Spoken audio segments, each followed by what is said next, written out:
Bonjour, je suis Arnaud Cazel, je suis auteur de la saga Un certain goût de plomb chez Oniri. Contrairement à ce que mon accent peut présumer, j'habite depuis peu à Angers et en fait insolite, j'ai gravi une fois dans ma vie de nuit le mont Fuji en t-shirt. C'était une très mauvaise idée, mais j'y suis arrivé quand même.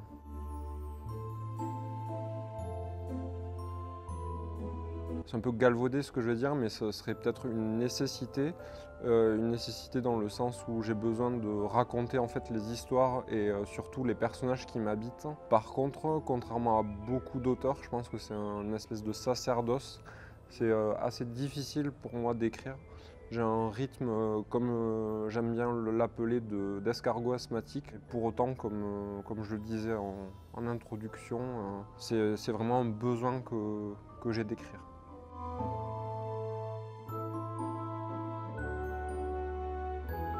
Alors, si je devais retenir qu'un auteur, et les gens qui me connaissent le savent, c'est Jean-Philippe Jaworski, qui est quand même pour moi le patron de la fantaisie française. Il y a aussi Richard Brotigan, qui est un écrivain, poète hippie assez fou, dans une espèce de douceur de l'absurde. Mon roman préféré, ça reste À l'Est d'Éden de John Steinbeck, qui est une grande fresque familiale. Pour autant, si je devais retenir une seule œuvre qui m'a marqué en tant que fabricant d'histoire, ça commence à remonter un petit peu. C'est la série Lost, Les Disparus, pour la qualité d'écriture des personnages. Notamment, moi, ça m'avait marqué à l'époque tous ces personnages qui sont identifiables les uns à côté des autres en un clic, ne serait-ce que par leur manière de parler, de s'habiller et surtout la manière que les scénaristes avaient eu d'utiliser les flashbacks par exemple, ou les flash forwards, ou les what if à l'époque, qui était un mode opératoire et un mode scénaristique plutôt assez innovant.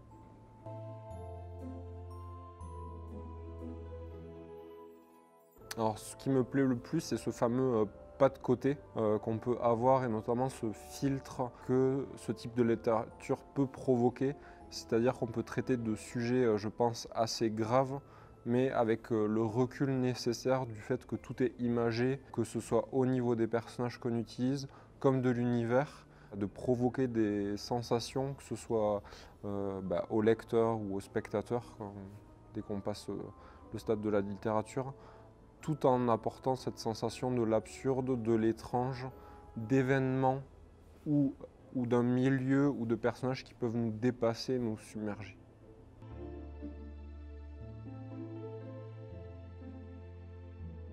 Or, j'ai découvert Oniri avec mes petites mains en allant sur Google, en faisant mes recherches quand je recherchais une maison d'édition, quand j'ai commencé à avoir des prétentions de vouloir être édité.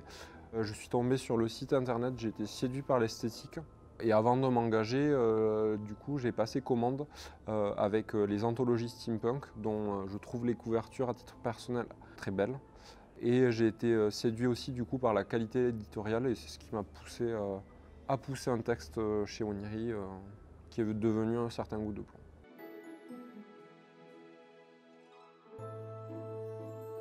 Alors 3 mots et pas un de plus, du coup je dirais humanité, résilience et féminisme. Alors les deux premiers parce que c'est un roman avant tout sur les personnages. Du coup moi c'est leur humanité à plusieurs facettes. Cette espèce de zone de gris qu'on peut tous avoir, à savoir dans une même journée être potentiellement quelqu'un de bien, potentiellement mentir par omission ou pas, et puis les événements qui peuvent nous changer.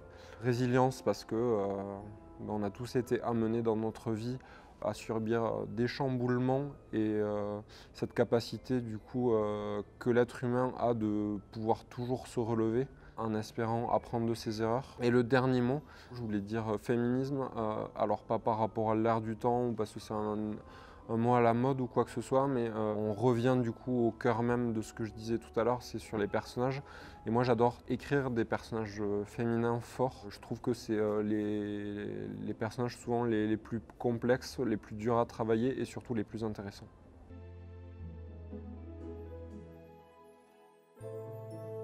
Alors j'en ai beaucoup, parce que c'est une maison d'édition dans laquelle il faut savoir, alors vous ne le savez pas derrière la caméra ou derrière votre smartphone, mais où tous les auteurs s'entendent à merveille. C'est franchement des barres de rigolade quand on est tous ensemble, mais si je devais vraiment garder un seul souvenir, c'est mes toutes premières imaginales à Épinal, ici même où on enregistre pour le coup, où c'était un peu des imaginales en mode covidé, mais ça restait les premières, et c'était pas au mois de mai comme habituellement, mais c'était au mois de novembre ou octobre, je me souviens plus. On avait tous froid, mais on avait tous la pêche, et du coup j'en étais ressorti avec un giga rhume, mais avec des souvenirs que je garderai, je pense, éternellement.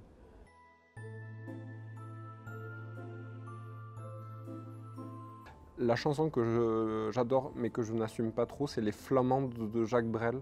J'adore la chanter à tue-tête, mais c'est un peu la loose, quoi.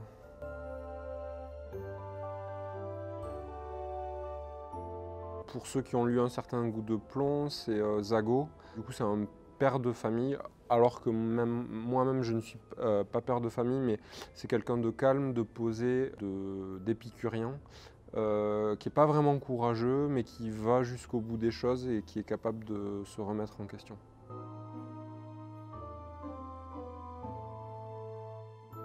Alors si je devais choisir un animal qui me ressemble, ça serait potentiellement, alors ça va faire rire les gens je suppose au premier abord, mais ça serait une tortue. Donc c'est un animal qui est assez lent, mais qui va toujours jusqu'au bout des choses. On la voit qui peut faire des milliers de kilomètres pour juste pondre des œufs et puis repartir. Je trouve l'image assez belle.